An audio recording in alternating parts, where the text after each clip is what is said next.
Pemirsa, Baim Wong dan Paula Verhoeven kemarin diperiksa di Polres Metro Jakarta Selatan terkait prank lapor KDRT ke Polsek Kebayoran Lama.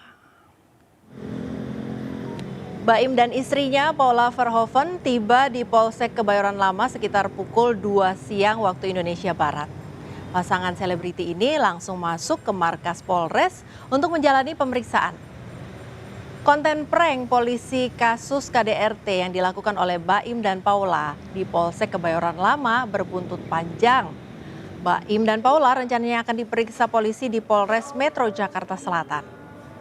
Sebelumnya Baim dan Paula sempat membuat konten prank tentang KDRT pada 1 Oktober 2022 lalu. Konten prank itu kemudian diunggah di kanal YouTube mereka lalu mendapat respon negatif dari kalangan masyarakat dan artis.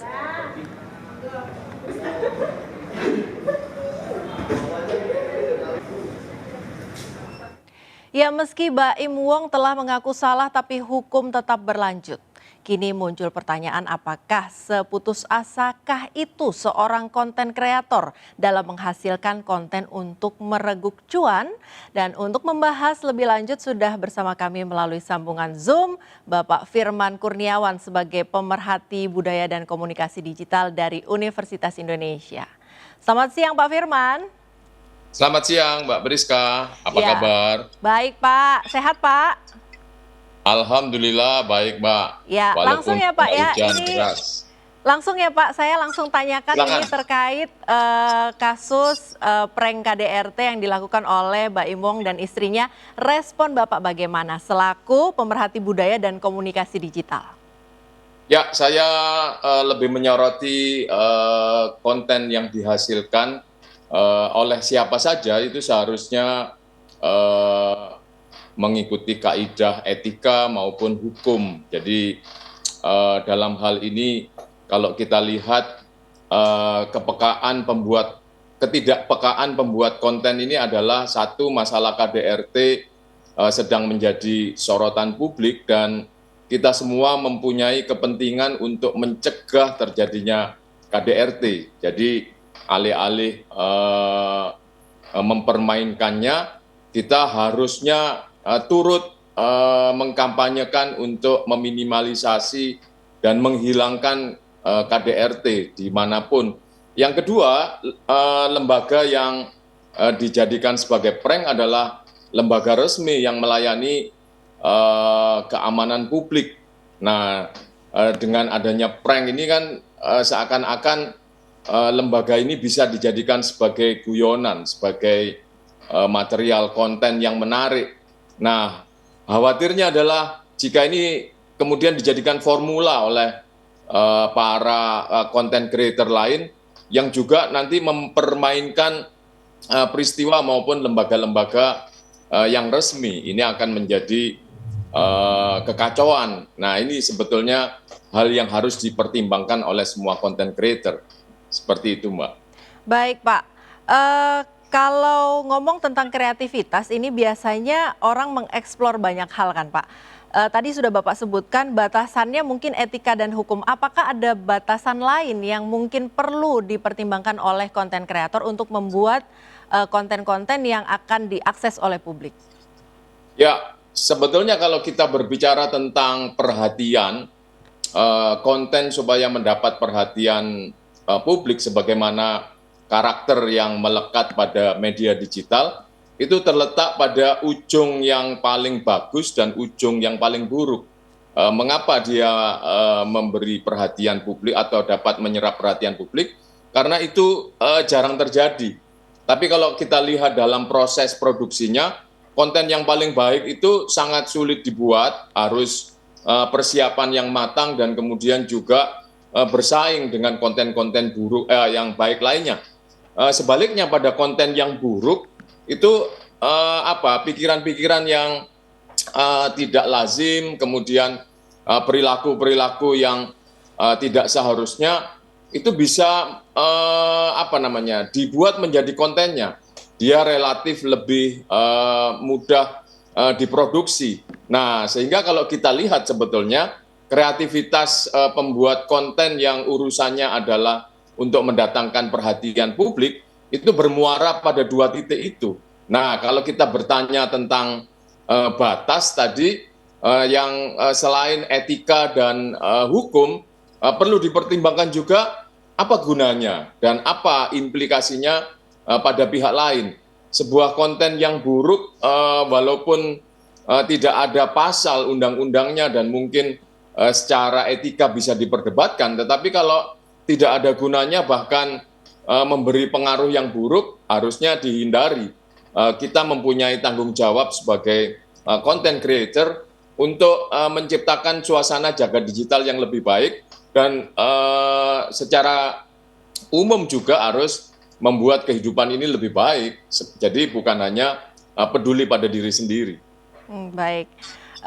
Boleh kasih tips Pak untuk para konten kreator mungkin Pak untuk menggali kreativitas di tengah tuntutan deadline biar nggak kering ide gitu Pak. Karena tadi Bapak juga sudah sampaikan bahwa untuk membuat konten yang berkualitas itu memang perlu effort, perlu upaya, perlu perhatian, perlu memperhatikan banyak hal. Kemudian juga artinya akan perlu waktu yang cukup panjang gitu. Kira-kira untuk menggali ide kreatif yang betul-betul kreatif dan edukatif tapi juga diminati publik sehingga bisa mendatangkan cuan itu ada tipsnya nggak sih Pak? Ya, konten yang mendatangkan cuan ini sah-sah saja untuk diproduksi dan mungkin menjadi motif dari sebagian besar konten creator. Nah, namun demikian ketika kita dihadapkan pada tanggung jawab sebagai content creator, lebih baik kalau menurut saya adalah konten diarahkan pada arah kanan tadi yang menularkan kebaikan, kreativitas untuk itu sebetulnya sangat tidak terbatas. Kita bisa merujuk pada konten-konten lain di negara lain misalnya, atau kita melihat sisi yang belum pernah diungkap oleh orang lain tetapi juga tadi mengetengahkan kesopanan, mengetengahkan nilai kebaikan dari sebuah konten.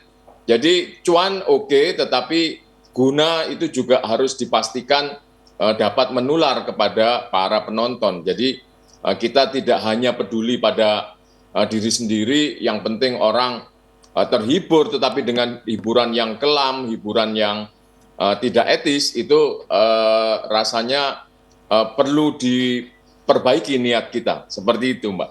Oke.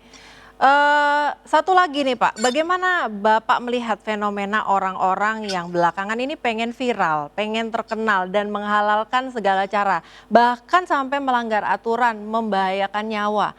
Itu dari sudut pandang pemerhati budaya dan komunitas digital, apa sih Pak yang terjadi dalam lingkungan sosial kita sekarang? Ya, media digital ini memberikan kesempatan yang sangat luas bagi siapapun akhirnya untuk mengekspresikan diri, bahkan akhirnya menjadi terkenal. Jadi kalau di era katakanlah pra media digital atau media sosial, untuk bisa tampil di publik harus punya prestasi yang memang diakui oleh publik, misalnya prestasi olahraga, prestasi di bidang pendidikan, menemukan sesuatu yang berguna, sehingga kalau kita lihat di masa itu, sangat jarang publik yang berhasil masuk ke kancah seseorang yang bisa masuk ke kancah publik. Tapi hari ini dengan media digital, setiap orang dengan perangkat di genggaman tangannya bisa memproduksi dan mendistribusi konten apapun yang kadang-kadang secara tidak sengaja membuat orang itu terkenal. Mbak ingat minggu lalu bagaimana lagu tentang Rehan yang kalau kita lihat dari sisi estetisnya mungkin terbatas, tetapi begitu mampu menarik perhatian dan kemudian melekat di dalam pikiran kita. Itu sebenarnya terkait video yang satu itu menurut Bapak daya tariknya dan faktor X-nya sehingga ini bisa viral banget, apa nih Pak? Ya mungkin dari sisi dia menyajikan lagunya, kemudian lirik-lirik lagunya itu sangat menggelitik, sehingga dia punya namanya stopping power, kekuatan untuk menghentikan kegiatan orang sehingga tertuju perhatiannya pada konten tersebut. Nah, kalau dilihat dari sisi tadi pembuatannya, dari sisi estetisnya mungkin tidak terlalu unggul, tetapi itu tadi dia mampu dengan liriknya, dengan cara dia menyanyikan, kemudian dari banyak segi orang menjadi tersedot perhatiannya dan kemudian itu tertinggal di dalam otak. Dan kalau kita diam dan kemudian sedang melamun, suara itu terngiang-ngiang. Nah, ini luar biasa pengaruhnya. Iya, betul. Nah, hal-hal yang semacam itu perlu digali lebih dalam apa rahasianya sehingga bisa menjadi viral. Jadi tanpa memuat hal yang negatif atau melanggar etika, dia membuat orang menjadi muncul ke permukaan seperti itu, Mbak. Oke. Satu pertanyaan terakhir nih Pak. Konten kreator yang melanggar aturan dan etika maupun hukum itu perlu diberi efek jerah seperti apa sih Pak? Supaya kalau satu nggak merasakan efek jerah, mungkin yang lain-lain akan muncul nih. Gimana nih Pak? Sebetulnya kalau kita lihat netizen sekarang itu sangat kritis. Tadi kalau berbicara tentang etika, ketika itu dilanggar ada sanksi etis yang sangat besar. Dengan dimuatnya prank bertema KDRT dan iseng kepada lembaga kepolisian, banyak netizen yang marah dan itu tidak lebih ringan keadaannya dibanding dengan sanksi hukum. Dan kemudian kalau kita lihat di langkah berikutnya, kemudian polisi memanggil untuk mempertanggungjawabkan secara hukum, maka lengkaplah sebetulnya upaya untuk menjaga perilaku para content creator ini. Satu, tidak melanggar etika; dua, tidak melanggar hukum. Dua-duanya ada sanksi yang membuat jerah, dan ini mestinya tidak terulang lagi di masa depan. Kita dengan seenaknya membuat konten tanpa mengindahkan aspek sosial maupun aspek hukum, aspek etika maupun aspek kepatutan, seperti itu, Mbak. Baik, terima kasih banyak untuk insight-nya Pak. Bapak Firman Kurniawan dari Pemerhati Budaya dan Komunikasi Digital sudah bergabung bersama kami siang hari ini. Selamat berkarya, semoga sehat selalu ya Pak. Selamat siang Mbak Briska, terima kasih.